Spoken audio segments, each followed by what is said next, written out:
Madam, આ દિવાળી ઉપર છે ને મારા માસિકની તારીખ છે, તો એને લંબાવવા માટે હું ગોળી લઈ શકું ને? હા, હું ગોળી લઉં તો એનાથી મને કંઈ નુકસાન નહીં થાય ને? મિત્રો, આ પ્રશ્ન તમારામાંથી ઘણા બધાનો હશે, કારણ કે દિવાળી એ આપણા ગુજરાતીઓનો આનંદ માણવાનો સૌથી મોટો તહેવાર છે અને એટલે જ આપણને એકવાર વિચાર જરૂરથી આવે કે માસિક લંબાવવાની ગોળી લઈ લઈએ. પણ મિત્રો, ખાસ ધ્યાન રાખો, એકાદ વાર માસિક લંબાવવાની ગોળી લેવાથી કોઈ વાંધો આવતો નથી, પણ બ્રિટિશ જર્નલ ઓફ ક્લિનિકલ ફાર્મેકોલોજીમાં થયેલા રિસર્ચ મુજબ જો વારંવાર તેનો ઉપયોગ કરવામાં આવે તો તેનાથી હોર્મોન ઇમ્બેલેન્સ થવાની શક્યતા વધી જાય છે.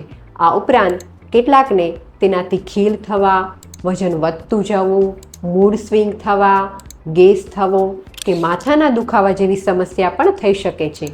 અને જો વારંવાર તેનો ઉપયોગ કરવામાં આવે તો તેનાથી પીરિયડ્સ ઇરેગ્યુલર પણ થઈ શકે છે. તેમાં પણ જો તમને પીસીઓડી કે થાઇરોઇડ જેવી સમસ્યા હોય તો ખૂબ મુશ્કેલી થાય છે.